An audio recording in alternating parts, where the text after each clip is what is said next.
Next on BYUSN, the Cougars' first preseason All-Big 12 teams are out. Which Cougars were named and how many made it? Plus, one report says a team out of the Pac-12 is going to commit to the Big 12, quote-unquote, soon. Which team is it, and do we like it? Hey, welcome to BYU Sports Nation, presented by the BYU Store official outfitter of BYU fans everywhere. It is Wednesday, May 24th. I am Jarom Jordan, teamed up with back-flipping analyst Jason Shepard. I'm not backflip guy. I'm too scared. I'm too scared to do it. Are you front flip guy? Okay, here's the thing. Growing up, as one does, you have a trampoline, right? Mm-hmm. I can do the front flip fine from my feet to feet. Mm-hmm. Back flip, I'm too scared to do it. I don't want a scorpion. So basically the only way I would do a backflip on the tramp would be to fall on the back and then flip the rest of the way over. Okay. It's the only way I would do a backflip. Okay. Yeah. That is not the case with Cosmo and Kyle Van Noy, though, yesterday. This was out of the golf tournament. Look at this. At Cedar Hills Golf Club with the corporate sponsorship team. Cosmo's unbelievable. Yes. So a Ute friend of mine said, "How do they get?" Wait, what? Yeah, you have a Ute friend? Yeah. He said, How does Cosmo get so athletic? And here's Kyle trying. Hey, I give him credit for even trying. Yes. But I was also like, whoa, should you be doing this? I was bought in that he was going to go for the full backflip. He was doing it. Yes, yeah. Yes. He started like he was. Yeah. No, that's good. That's good. Cosmo's the greatest. Kyle Van Noy. But yes, all the Cosmos. Yeah. Crazy athletic. Crazy good dancers. Oh, my God. I've heard people say that about me. All the things Crazy that athletic. we are not. Nobody's ever said that about me. All right, on today's show, we react to the all Big 12 team from Athlon Sports. Oh, yeah. 'Tis the season. Oh, it's here. Yeah. It is here. KFord joins us to discuss some not-so-optimistic projections for BYU football in year one in the Big 12. Plus, a certain Pac-12 team primed to make a jump to the Big 12. Nice, Shep. Yes, and we'll also be talking with Cougar high jumper Cierra Tidwell Allphin. She will join us from Sacramento to preview the NCAA West Prelims for BYU track and field. All rise and shout. It's time for What's Trending. Touchdown, Cody Epps. 100 on the dash, Ben Highwater on the interception. Tyler Batty with his first sack of the season. What's Trending is presented by Tim Daly Ford, part of the Tim Daly Auto Group, serving Utah since 1968. Okay, we're going to get the magazines in the next couple of weeks and months, right? We're going to have the preseason all Big 12 teams officially, probably from the coaches and or media. Athlon Sports is the first to release the preseason all Big 12 teams in their opinion. 8 Cougars made the cut. Here we go. On offense, Aiden Robbins on the second team, Cody Epps third team, Kingsley Suamati on the third team, Connor Pay on the fourth team. On defense, Tyler Batty, Ben Bywater, Micah Harper all on the fourth team. Special teams, Hobbs Nyberg, fourth team. I didn't know they'd go that deep to a fourth team, but there we are. I like it. Shep, what do you think of the first all Big 12 anything, which sounds great? Yes. All Big 12, it's happening. There's more than exactly where everybody landed, just the fact that BYU was on the preseason all Big 12. The funniest part about this was I was not expecting this, because you get into a rhythm, and with BYU even being in the WCC for the last decade plus, you get into like, okay, well, we're getting close to basketball season, so I wonder who's on the preseason. You go through all these other sports that you're used to getting the preseason teams. It's been so long since we've seen this for BYU football that when I saw it, I'm like, oh yeah, this is a thing. This still happens. So there was this excitement, this rush of excitement when I saw it. And yeah, I will be honest with you, the one thing that really stood out to me that I really expected to be much higher was Kingsley Suamataia, higher than third team. That's probably one that maybe second team was probably what I thought, but we're talking about a guy here that right now is being talked about, granted, a year in advance, but it's for reasons that we all know because he's really, really good, being talked about as a first-round draft pick and maybe even a top 15 draft pick. So I was a bit surprised that Kingsley was just third team, but I'm still in the just happy to be here phase, so I'm not going to complain too much. Are you going to be in that phase all year? Possibly. There's a real chance. We haven't cared about all independent anything for a long time. I think maybe the first year or two we were like, oh, this is cool. It's like us, Notre Dame, and like some other people. Yeah. We have not cared for a full decade about any all-conference anything relative to independence because there's like 5 or 6 teams, whatever. This now becomes exciting, more exciting, because it's not only a league, but it's a league that is Power 5, and we've waited for this moment for BYU. Is Aiden Robbins BYU's best offensive player? That's what Athlon is saying right here against the field. I'm assuming they go with 2 running backs on the first team, 2 on the second team. Is he a top 4 running back in the Big 12? I think that would be incredible, and that certainly sets BYU's offense up if that is the case. I would love to think that BYU has one of the top, if they go 3 per team, 9 receivers in the Big 12. If Cody Epps is a third-team guy, I'm with you on Kingsley Suamataia. If he is a first-round pick, we would hope he'd be on the top 2 teams. Yep. If you're going, 1 left tackle on the first team, another on the second team. Maybe it's not common knowledge that he's moved to left tackle.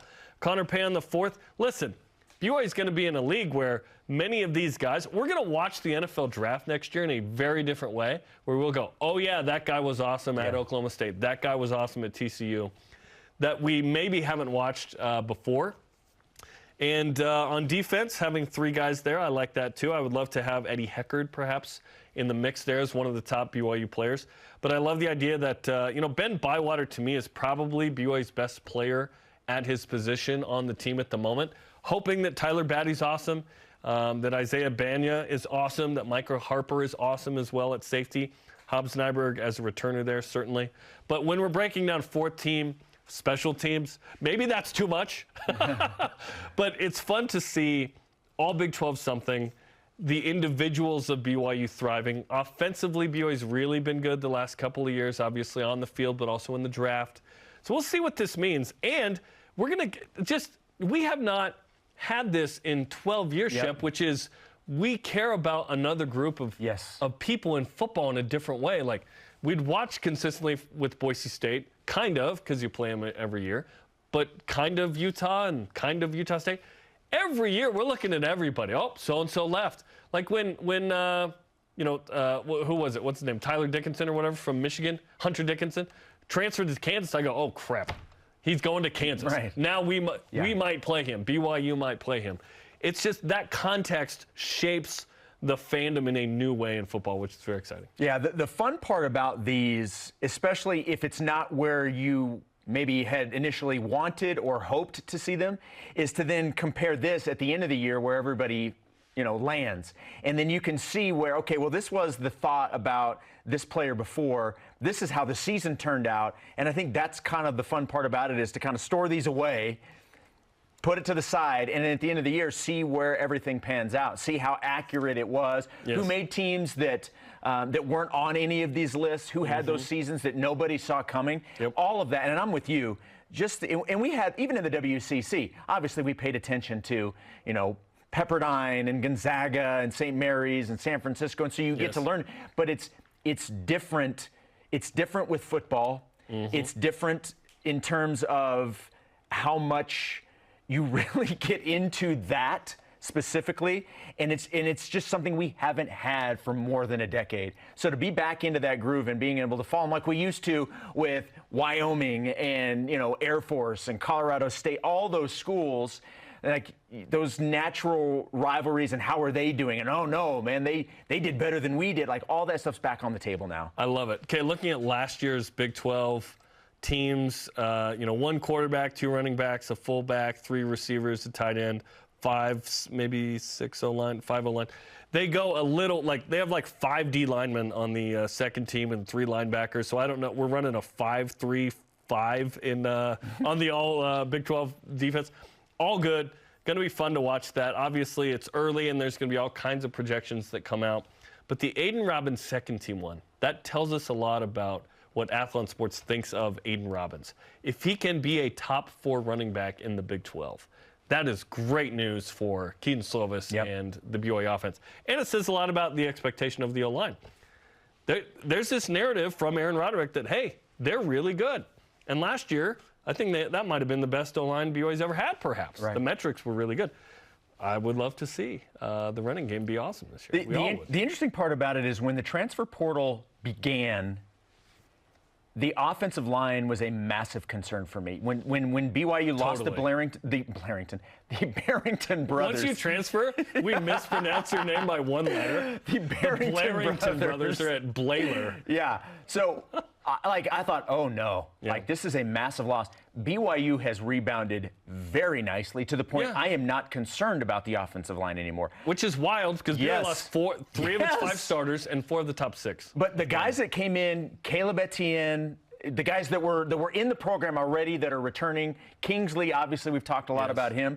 That is now a position of strength, in my opinion. And a couple months ago, I was really concerned with the guys that BYU had lost. No longer am I concerned about the offensive line. So that speaks then to what you were talking about, and aiding a guy like Aiden Robbins at the running back position and the ground game in general. Paul Miley from Utah, Waylon Lapuahu from Utah State, Ian Fitzgerald from Missouri State.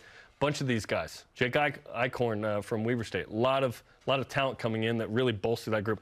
And they're deep. Yeah. They might be the deepest position at BYU. All right, let's stay with the Big 12 conversation. Friend of the program, Barry Tremmel of the Oklahoman, reported that a Big 12 source told him that Colorado is ready to commit to joining the Big 12 soon. Would you like Colorado to come back to the Big 12? Yeah, I think it's a natural fit. I don't think they ever really fit in the Pac-12. And I think it'd be fine. You'd have a travel partner out west with BYU. Certainly still far away, all things considered, but much closer than a lot of the other schools. I'd be fine with that. I don't know when that would happen, how many years it would take, if it'd be like in 25 or whatever. What would Utah do without a rival, though? Oh, my gosh, what would they do? Who cares? Oh, my gosh, who cares? Colorado in the Big 12 would be great. I think that'd be a good fit. Did they add a ton, like, competitively? No, because they've struggled. They will. I believe in Coach Prime. This guy's I believe he's going to do somewhere else in 3 years. No, that's fine. By the time Colorado gets into the Big 12, I don't even know if Deion Sanders would be the head coach at Colorado. But what it means is Coach Prime. Nice. Thank you. I don't know what this means for the Pac-12, but do they add San Diego State and then it's like, well, we're still at 10 when USC and UCLA move? Is this the first puzzle piece to potentially move? Also, this isn't the first time we've been told that someone might move soon. We were told Gonzaga might be in the Big 12 soon, and that was a few months ago from Stuart Mandel. That piece of the puzzle hasn't happened quite yet. So we'll see. There's a lot of fodder out there with UConn, San Diego State, Colorado now. Show me when it happens, and then we'll see what the domino effect is. I do like the idea of it. If if the Big 12 is going to expand, I'm perfectly fine with the Big 12 as it is, even when Texas and Oklahoma leave. I'm okay if that's what they ultimately decide at 12 to stick with those 12. I'm fine. Brett Yormark is not fine. Look, in Brett we trust, because he's done remarkable things so far. So whatever they decide to do, I trust his judgment based off of what we've seen so far. So I'm perfectly fine if they stay with the 12 once Texas and Oklahoma leave. But I do like the idea of, if Colorado's going to be the team, one of the teams that come in, I do like that. I like it for some of the reasons, even though travel partners really don't mean much anymore because all these conferences are so spread out anyway. And yeah, you have Cincinnati was talked about that it does help West Virginia, even though they're not right next to each other, they are close. So it gives you some sort of closeness with another program. Yes. Yeah. So for those reasons, I like it. I agree with you. They never felt like they were a fit in the Pac-12. The fact that they were in the Big 12 before, it would make for a very easy transition to go back. That doesn't always happen, where you spurn a conference and then they welcome you back. And it feels like that would be a school that everybody would be okay to bring back in. Yeah. It would be nice to be able to have the Denver market and be able to pay attention to things that are going on there. So I do like the Jimmer, and for Jimmer, because Jimmer obviously lives in Colorado. So yeah, I like the idea if it happens. And would they be the only school added? Like, I don't see why the Big 12 would add one school. Yeah, I would add another school. Colorado, Arizona. If you're going to go, are you going to just from the Pac-12? Or is it Colorado, UConn? A lot of are smoke Arizona around and UConn Arizona State together in what they do? Because BYU and Utah were not. So perhaps there's a one-school thing there. Is it San Diego State? Do you just go and grab that Pacific time zone team that you've craved? Granted, you really want Oregon and Washington probably. Right. But if and until then, do you just go get those two? You take the next best option for the Pac-12, and you take an existing piece of the Pac-12. And now they are down, not only down to 9, but they don't have that expansive piece to add to 10. That makes sense, unless you're going to add a Fresno State or a UNLV or whatever. SMU. So that SMU. Yeah, SMU in the mix as well. But again, nothing's happened quite yet. Do we think something will happen before July 1st, by the way, given the TV contract thing with San Diego State needing to pay the Mountain West $17 million, but that goes to $51 million by July 1st? I keep getting this feeling like it has to happen now, right? It has to happen soon, right? But nothing's happened to what you were saying. Things can happen but you're quickly. right. But when there's a deadline and there's a financial implication to it, it's amazing how quickly decisions get made. My understanding is if they don't, they'd have to wait until like Correct. 25 or something, or later. That makes sense that we would see something, but the Pac-12's not going to do something if they're not going to do something. Okay, get into there. They haven't yet. If they don't like what they have, regardless of whether or not it's their only option or not. Right. They may drag their feet longer than what we've even seen. Absolute mess right now. Our question of the day: do you like the idea of Colorado rejoining the Big 12? Oh, like 3 years ago, I never thought this would be a question of the day. David Moore on Instagram. Colorado coming back to the Big 12 will be the first domino to fall in the vacuum of inviting BYU back in 2021. Provo has been the epicenter of Big 12 Open for Business placards within Pac-12 territory. The Arizona schools will also come, and with Big 10 interest in Washington and Oregon, there will be an all-out blitz on Utah. Interesting. Continue to weigh in on Twitter, Facebook, and Instagram. Join us Friday for a BYU Sports Nation special as we take a look back at the 2020 Cougar football team and how they overcame a pandemic to deliver a memorable season. Watch at noon Eastern on BYU TV and listen on BYU Radio. Coming up next, Kelley Ford of KFord Ratings joins the program. What do his numbers say about the Cougars' first year in the Big 12? This is BYU Sports Nation. This portion of BYU Sports Nation is presented by the Tim Daly Auto Group, serving Utah since 1968.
He knows that he's different. He knows that things are hard for him.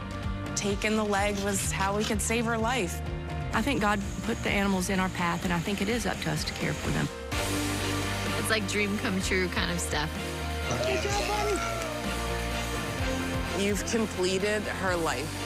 He loves it so much. There are happy endings to tragic situations.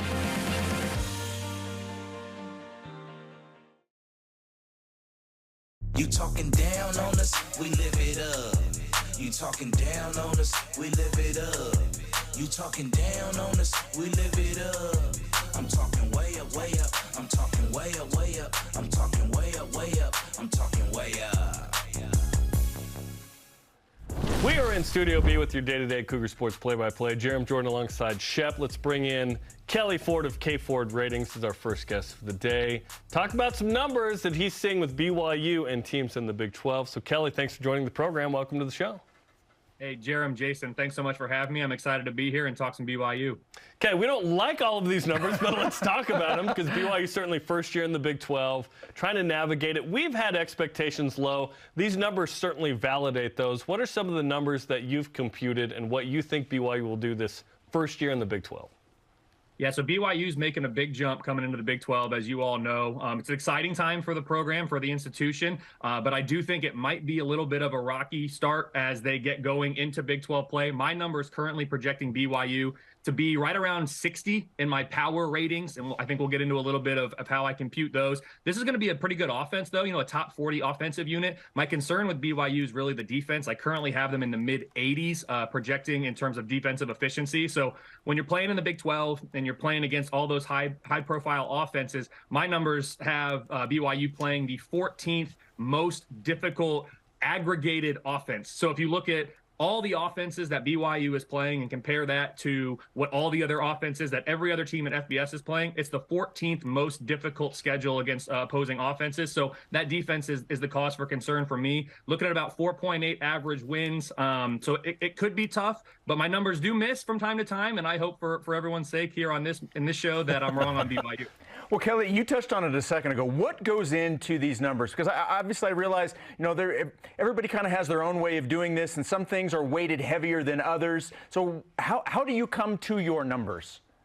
Yeah, for sure. And so there's a lot of people out there that do the power ratings, as you mentioned there. I really modeled my stuff after Bill Connolly, who does SP Plus, and Brian Fremeau, who does FEI. So those are kind of the two folks that I used as I got going in the space a handful of years ago now. So we're in the preseason right now. So preseason versus in-season is very different. But to generate the preseason numbers, I'm really looking at three things. Returning production. So who do you have coming back? And I capture transfers in and out in that calculation. It's become increasingly difficult in recent years with the increased usage of the transfer portal as well as the one-time free transfer. And then also you throw on top of that the COVID year of eligibility where 2020 didn't count. So trying to figure out just who's coming back and where are they landing out of the portal has become its own exercise. But that's the biggest chunk. And then after that, I also use a weighted 4-year recruiting average. So how well has your team replaced talent that it's lost from the recruiting ranks in the last 4 years? And also your recent KFord ratings. So it's weighted again, your most recent 4 years of year-end KFord rating. How does that compare relative to everybody else nationally? So that's how I get my preseason numbers. Of course, once we get going in the season, the preseason component gets devalued, de-weighted, and phased out as we replace it with in-season data, which of course is where we want to be as we're actually playing the games. Which is the point of all of this, but hey, it's May 24th. We got to talk about something. We love it. I love the numbers. So talk to us about, you have 26% chance of winning 4 games, 27% chance of winning 5 games, and then bowl eligibility, which is what we're calling for. Hey, get to a bowl game that would be good enough, is 28%. How do you feel about, I guess, the Cougars' chances of doing that? Because that number to us maybe feels a little low. We're thinking more kind of 50 to 70% chance.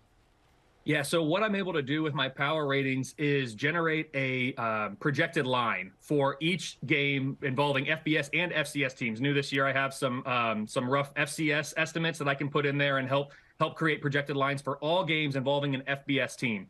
And so from that, I'm able to generate a expected win probability for every single game. So when you look at the totality of BYU's schedule this year and how it all lays out, that's how you get to those percentages that you referenced, and it can be found, BYU's dashboard can be found on my website at KFordRatings.com. That's what I'm looking at over here on another screen as my eyes wander away. But yeah, 27% chance for exactly 5 wins is the single greatest expected outcome in terms of singular wins, win totals, but a 56% chance to win 5+, and then you get to that 28% chance to win 6+. And the reason for that really is, for BYU, you start the year week 1 at home to Sam Houston. I've got you as big favorites in that. 23 favored by 23 points. That's a 95% expected win probability. Then you got Southern Utah coming in the next week. 39 is the line there for me, a 99% win probability.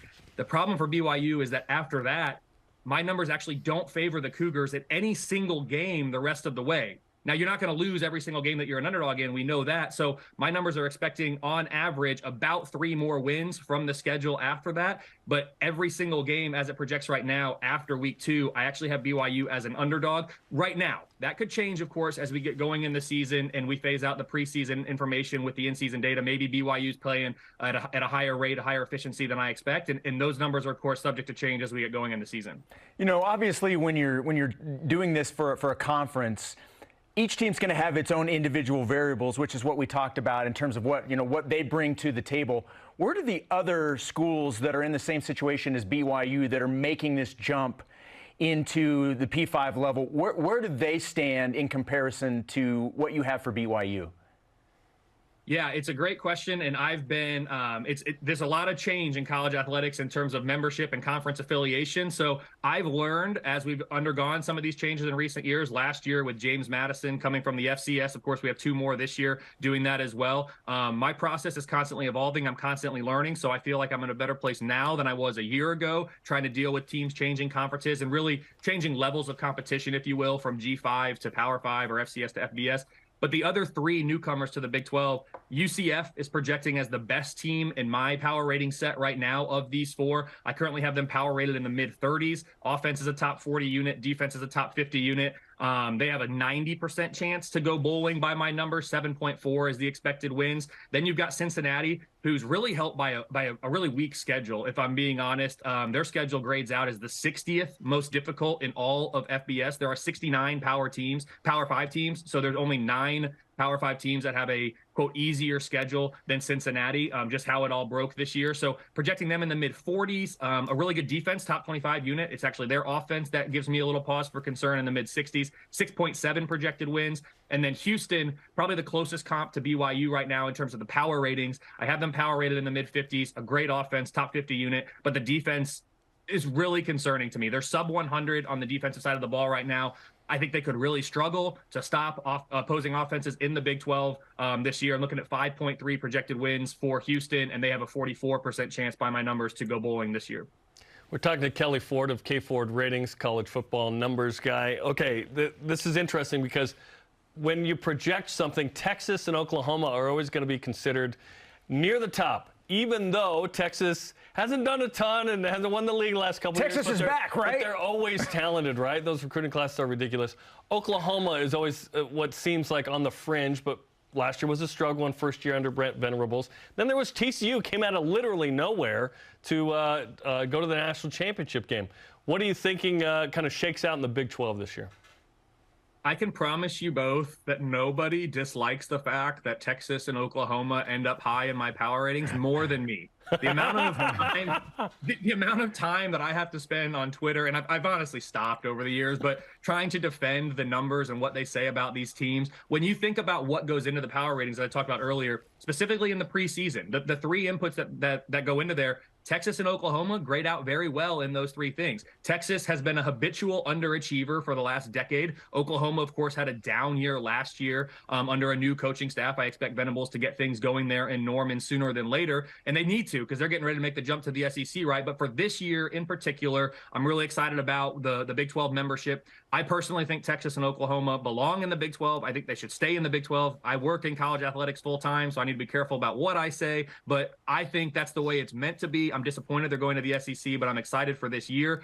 Texas, Oklahoma grade out on top for me for the reasons we just mentioned. We'll see if it actually pans out. I have been known to say Texas is back before. It hasn't worked out. Again, they're a top 10 team for me coming into this year. Oklahoma, a top 15 team. You mentioned TCU. Last year, they did come out of nowhere. They were my number 1 overachiever in all of FBS last year. My numbers going into last year projected 6.4 wins for TCU, of course, in the regular season. Of course, they go undefeated, 12-0, make the 12 championship game, make the CFP. And so they were the number 1 overachiever by my numbers. If we're looking for, I have them this year projected 3rd in the Big 12. If we're looking for a team that might do something similar this year, Oklahoma State reminds me a little bit of TCU based on where they are currently power rated and where TCU was last year. I'm not predicting that Oklahoma State's going to go on a run and make the Big 12 championship game, make the CFP. I'm looking at, maybe 5th in the Big 12. in terms of the standings. I have them power rated in the mid-30s, but you look at that schedule, it's 64th most difficult, so it's even easier than Cincinnati's, and I talked about how easy theirs was. So I think the schedule sets up in such a way that Oklahoma State might have a chance to maybe make some noise. They missed Texas in Big 12 play, which I think is huge for your prospects. So yeah, the Big 12, it's unpredictable. It's exciting. It's one of my favorite conferences out there. And I can't wait for this 1 year. We're going to have the 14-team Big 12. I think it's going to be great. And if I'm being completely honest, I wouldn't be mad if Texas and Oklahoma both missed out on the championship game on their way out the door, because I am a little bitter. I'm a little bitter that they're leaving. Look, one more question before we let you go. The thing that we really want to know and our fans want to know, please just at least tell us that you think the Big 12 is better than the Pac-12 this year, right? Oh, not just this year. They have been for quite some time. The Big 12 is a very strong conference. They were among the strongest last year. When you look top to bottom, there's no league that can compare with the Big 12 in football. Men's basketball, that's a whole nother conversation. But in football especially, top to bottom, there's no league that can compete with the Big 12. I'm looking at Kansas as my worst power-rated team this year, and I know folks in Lawrence are rolling their eyes because they had a great year last year, but my numbers are suggesting that was the anomaly, not the normal, right? So maybe a little bit of regression to the mean. Still going to be a good team this year. I have them power rated 63rd. There is no other league out there, though, whose worst team, especially in a 14-team league, is power rated at 63. I mean, that is FBS average, and that's your worst. So while the Big 12 might not have as much firepower at the top, when I'm talking, the very elite teams in college football, those reside in the SEC, the Big Ten. While they might not have a team like that, Texas and Oklahoma are going to give it a run this year by my numbers, and the bottom is so strong. There's really not much of a comparison based on the numbers between the Big 12 and the Pac-12, and that's nothing against the Pac-12. I like the Pac-12 as well, but the numbers suggest the Big 12 is the clear favorite. I'm a little salty at the Pac-12 too, or USC and UCLA for similar reasons. So I wouldn't be mad if those teams missed out on the Pac-12 championship this year either. But yes, the Big 12 is absolutely one of the strongest conferences in college football, and it's because top to bottom, there's not a bad team. Kelley, tell me how you really feel. No, that was good stuff. We appreciate the time. Of course, check your stuff out on KFordRatings.com. Kelley Ford, thanks for coming on the program. Jarom, Jason, I really appreciate it. Good luck with everything. Look forward to seeing BYU this year in the Big 12. Thanks, Kelley. Thanks, Kelley. Good stuff, man. And listen, I've said it before on the show, that like a certain number or a certain metric, it isn't everything, but it's something. Hopefully BYU has a better chance than 28% to go bowling. Yeah, that number feels low. It does feel low. But that's what he's saying based on the production. But that's why we play the game. That's why you do it. That's why TCU had an incredible run last year. Who knows, man? Who knows? Let's just get in and start playing. That's what I want. Let's just start out, unfortunately. Playing. Let's just get into playing. the Big 12 officially. It's true. July 1st. July 1st, it's coming. Yes. All right, from Taysom Hill to Jamal Williams to Kyle Van Noy and more, BYU Sports Nation looks back at all the best players at each position to play for BYU football in the decade of the 2010s. Watch the all-decade team this Memorial Day Monday at noon Eastern on BYU TV and listen on BYU Radio. Coming up, which Cougar received the final West Coast Conference Player of the Year award? Yeah, it's that man. This is BYU Sports Nation. BYU Sports Nation is presented by The BYU Store, official outfitter of BYU fans everywhere.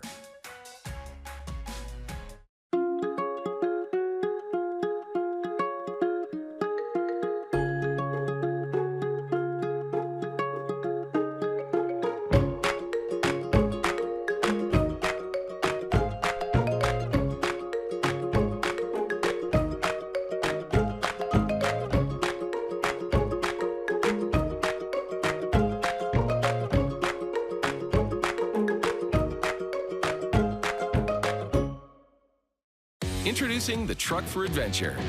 The all-new 2022 Nissan Frontier doesn't compromise on power or comfort. This midsize truck was redesigned to incorporate the latest technology and designs for safety, comfort, and convenience. Plus, with up to 6,700 pounds of towing capacity and best-in-class horsepower, it's rugged enough for adventure and still safe enough to transport all your favorite people. Where's your new Frontier?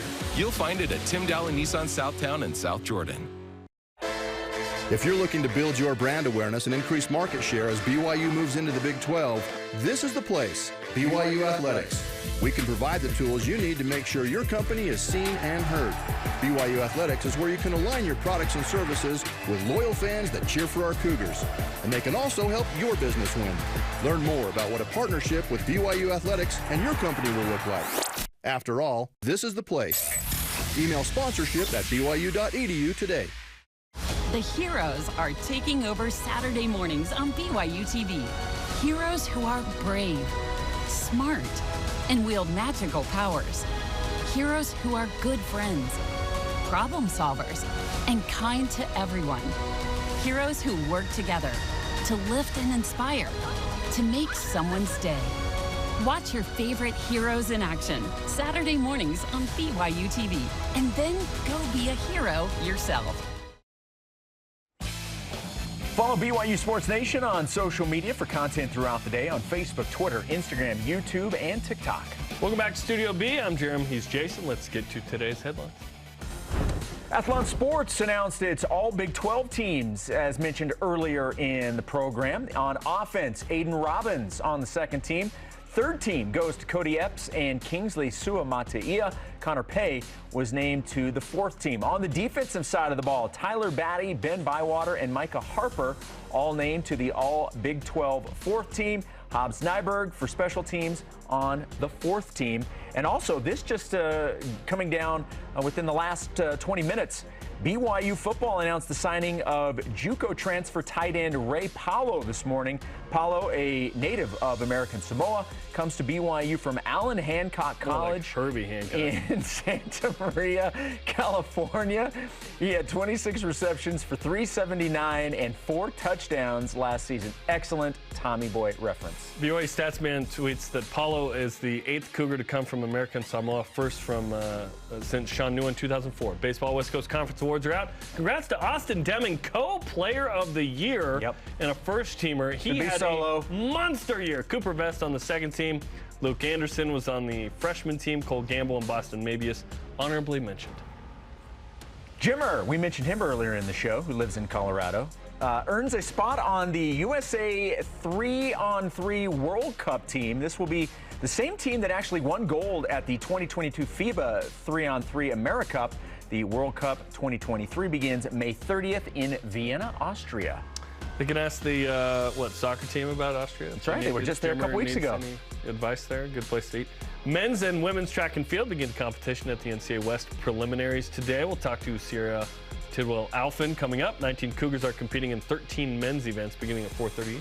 BYU tennis coach Dave Porter retires. Coach Porter spent 33 seasons as the head coach of BYU Hawaii's tennis teams before the last 3 years here in Provo. His overall record of 1,438 wins to 223 losses makes him the winningest head coach in NCAA tennis history.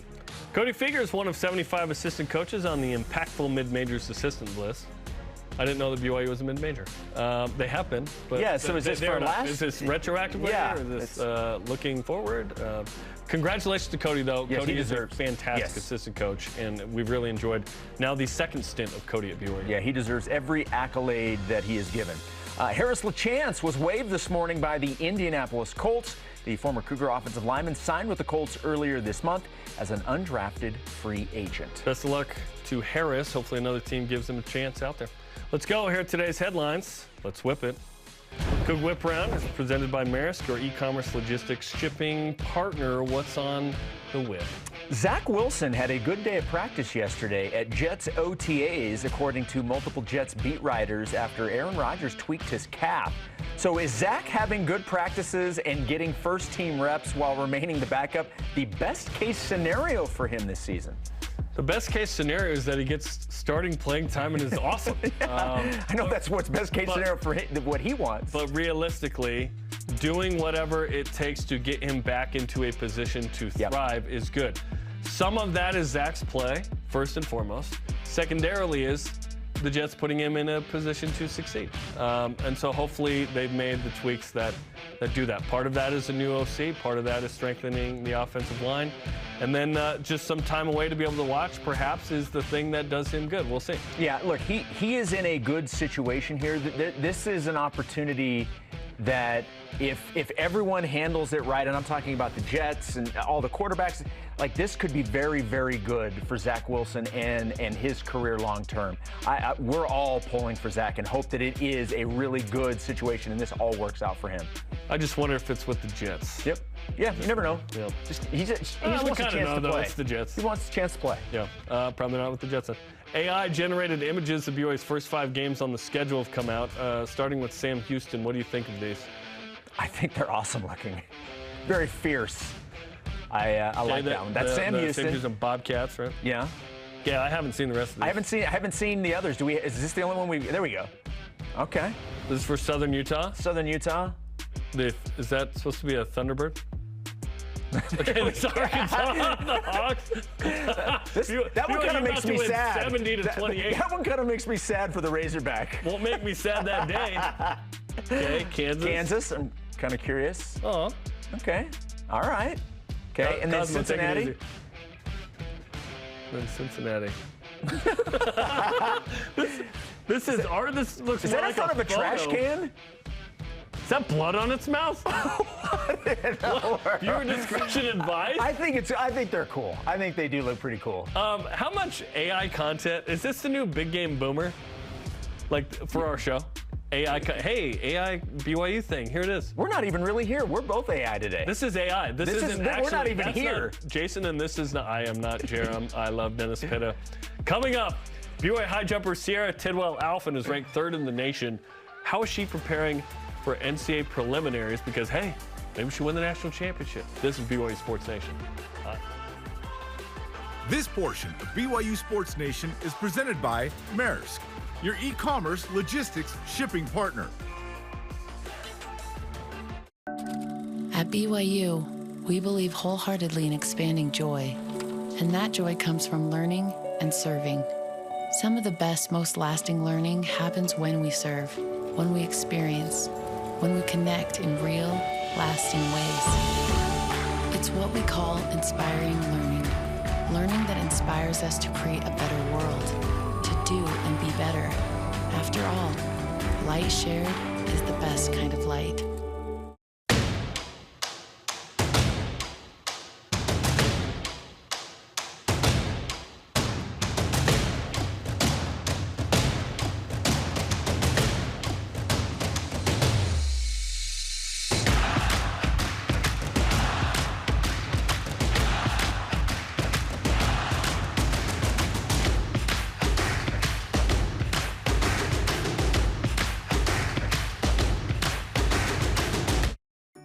My name is Spencer Finnegan. I'm from St. Louis, Missouri. During my sophomore year, I got married to my sweetheart, Mary, and there's tons of unexpected expenses when it comes to marriage. We were looking for scholarships. I found the replenishment grant, and my local alumni chapter gave me a grant to help me focus in on school. I'm so excited to, now that I've graduated, give back to those students that are coming to BYU in the future.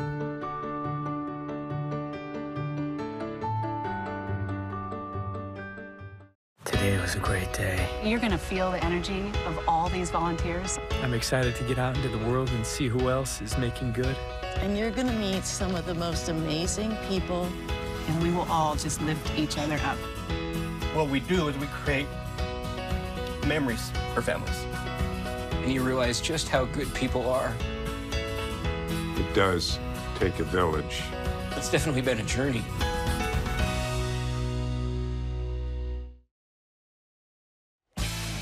Welcome back to BYU Sports Nation from Studio B. Jarom Jordan alongside Shep. Let's bring it live from Sacramento ahead of the NCAA preliminaries in NCAA track and field, the outdoor championships. Cierra Tidwell Allphin, the junior high jumper from Gilbert, Arizona. Cierra, what's going on in Sacramento today? How you doing? Hey, I'm good. Thanks for having me. Yeah, we just got here yesterday.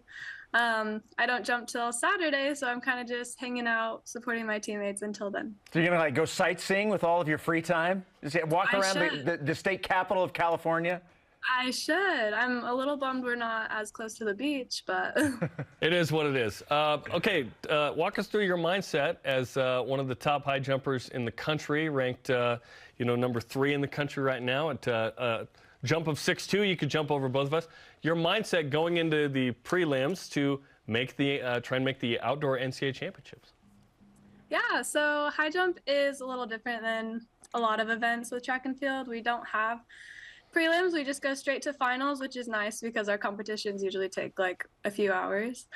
So I'm definitely feeling confident going into regionals. I think I have a good chance of qualifying. So, you know, we obviously know how dominant the BYU track and field program is, and when athletes like you come into the program, you come in expecting really, really big things. When you look at the fact that between the men and the women, there's 64 that have qualified for prelims, this is what you guys expect, isn't it? I mean, you guys have the history to back up just how good this program is, right?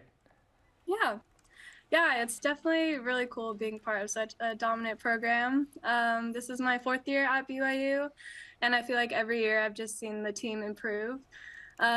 Just kind of an example, last year we chartered our flight and we shared the plane with like a couple other Utah schools, but this year we chartered and we pretty much filled up the whole plane. So I think that's a good sign that we're improving and that we'll be ready for the Big 12. Talk us through your competition and where you fit. Obviously ranked 3rd, you've got the 2nd highest jump in BYU history. You're on the fringe of obviously competing for a national championship, it seems.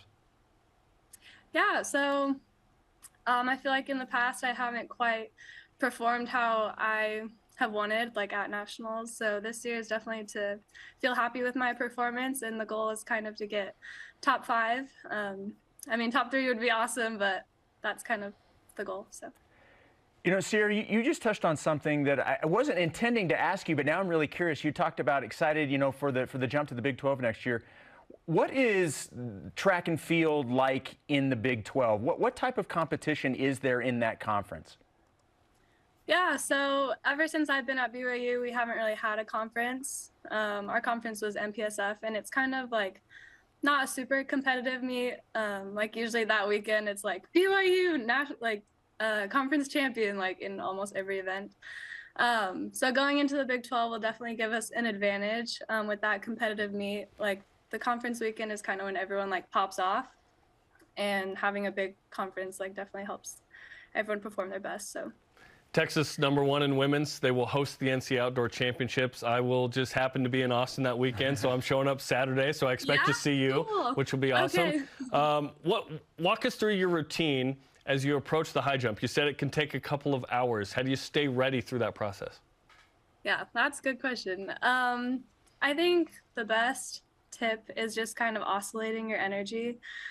Because it takes like a few hours, you don't want to just be like hyped up the whole time because you'll get exhausted. So when I'm not like about to approach the bar, I'm just kind of like hanging out with like the other teammates and like trying to keep my mind off it kind of.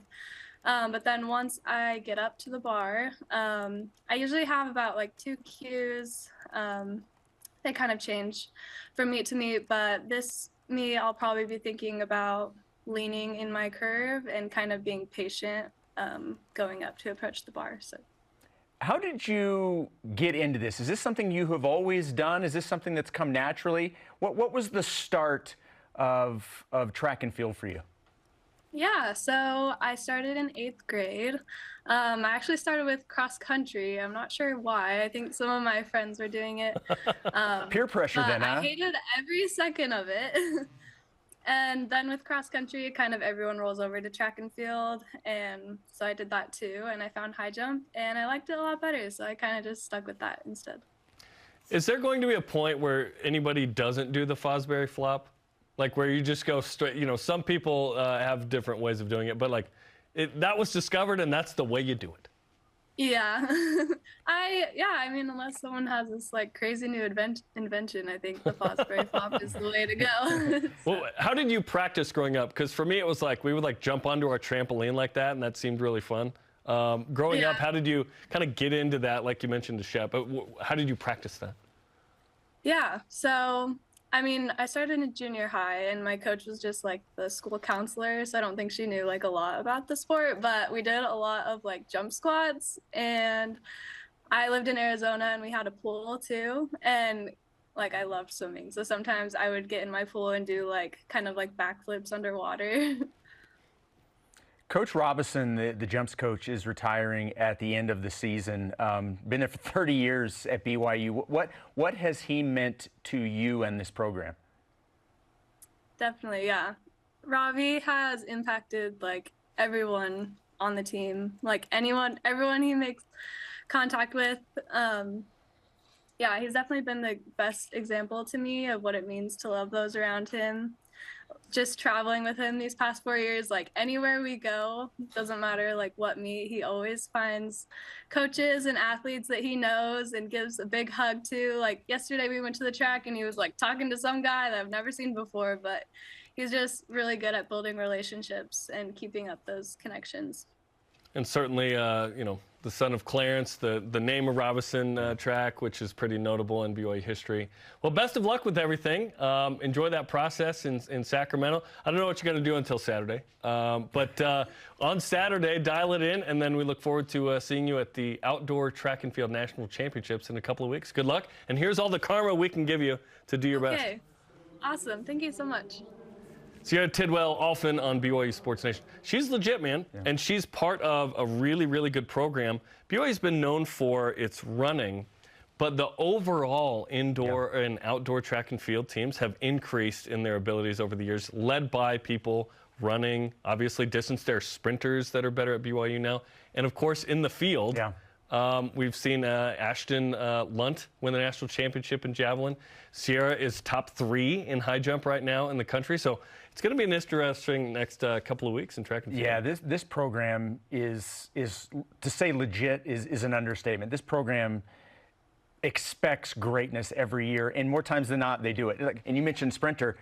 Cierra is married to a former BYU sprinter in Jarom Allphin. Yeah, so that's one of the best names of BYU. Yeah, exactly. So, needless to say, it's a very athletic couple. Yeah, there's some pun with Ransom note that he could leave in some. Yeah, well, that's next time. Yeah, exactly. All right, if you missed any interviews, Deep Blues, shows, or games, you can find them on BYUSN.com, or you can download the BYU TV app to get all the BYU TV sports content on demand. Coming up, do you like the idea of Colorado potentially rejoining the Big 12? This is BYU Sports Nation. Rocky Mountain. BYU Sports Nation is presented by the BYU Store, official outfitter of BYU fans everywhere. Does your dream of home ownership feel impossible? At Mountain America, we want to remind you the dream is alive. We are here to craft a personalized mortgage loan based on your needs. You can live your dream. And now, for a limited time, receive a free appraisal. Our one-on-one guidance and quick application process will bring your dream to life. Reach out to a Mountain America mortgage expert today. Tim Daly Ford in Spanish Fork offers a large inventory of Ford vehicles, including a selection of cars and trucks, providing a range of transportation choices. From the Ford Fusion sedan and the Edge crossover SUV to a range of pickups including the F-150. Each product line comes with options to enhance performance, comfort, and safety. Think Ford, think Tim Daly Ford in Spanish Fork. Before I was a coach at BYU, or before I was even a player, I was a BYU fan. We've got great energy as a team, but we have even better energy because of our fans, and it's absolutely magical. When you hear the crowd roar, that makes it more exciting, more of an adrenaline rush. The roar of the crowd, you can feel it on the floor, you can feel that energy, and it's unlike anywhere else in the country. BYU Sports, it's all about the fans. You're on a hidden camera show called Random Acts where we do nice things for nice people. That was life-changing. Everybody here is here because of you. You are inspiring. She spreads the kindness around. Finding the joy in each day. You can still go out and do good in the world and be so loving through challenging times. This portion of BYU Sports Nation is presented by Mountain America, the official credit union of BYU Athletics. BYU Sports Nation is on demand. Download the free BYU TV and BYU radio apps, or listen to the podcast while you're there. Please subscribe, rate, and review. Our question of the day, do you like the idea of Colorado rejoining the Big 12? Nathan Dunn on Twitter. Yes and no. It can't just be Colorado. We need Utah, Arizona State, Arizona, one of them to come with Colorado. Good start, though. I agree. And I think it wouldn't just be one. Just be Colorado. Yeah. There would be more. But it might be the first domino, right? Colin Prisby on Twitter. Love it. Also, unpopular opinion, it will bring Utah with them. We need the Holy War. I disagree with you, Colin. With them? I disagree with you, Colin. If I'm Utah, I love and want to stay in the Pac-12. I'm suddenly the king of the league in football. By all accounts, they are the one leading the charge of trying to keep the Pac-12 together more than any other school. That makes total sense to me. Yes. Yeah. Ben Armstrong on Twitter. If we're being honest, we try to be honest in our dealings here. I think the people that say they like it only because it torpedoes the Pac-10. Way to call it the Pac-10. They are done. So, yes, add them. There is this line of demarcation among BYU fans of the petty and vindictive against Utah. You left us. We owe you nothing. In fact, we're going to be trying to keep you out. And the ones that want them in, that's where I sit, because I want to play that. I want to ensure that football game happens every year as a league game. But I get the P and V part. Yeah. But I want to overcome that because I like playing Utah more than I want to be petty and vindictive against them for that reason. We need to come up with, and by we I mean the Big 12. Like the Pac-12 has the back the pack, like the hashtag. We need to come up with a Big 12 version of back the pack, but because it can't be based off of big because you've got the Big 10 as well. Is it 12? You play off the 12. We've got to come up with something. We do love the number 12. Yes, we've got to come up with something that can rival back the pack. So that anytime there's a Big 12 versus Pac-12 matchup, we've got those dueling. Got to come up with something. Those dueling banjos. Yes, exactly. Of sorts. Yeah. Where do you stand on the Utah and the Big 12? I want no part of Utah and BYU in the conference together. I've said that many times. I'm perfectly fine. You're upset. Go your separate ways. I'm perfectly fine the rest of our lives. Why is this? I have no because Utah left. There's that. I have no want to ever play Utah again. I realize I'm in the minority on that. You don't want to play Utah in anything? I could not care if BYU faced Utah ever again. Oh, interesting. I feel the other way. Yeah, I want to play Utah and everything. I think it's fun. Yep, That's the funnest game on the schedule. Let them do their thing. We'll do our thing. I'm perfectly happy with that. You want to you drop off the kids at a neutral location. I don't even want to see your face. Nate Crowley on Twitter is the Elite Voice of the Day, presented by PAX Healthcare Elevated.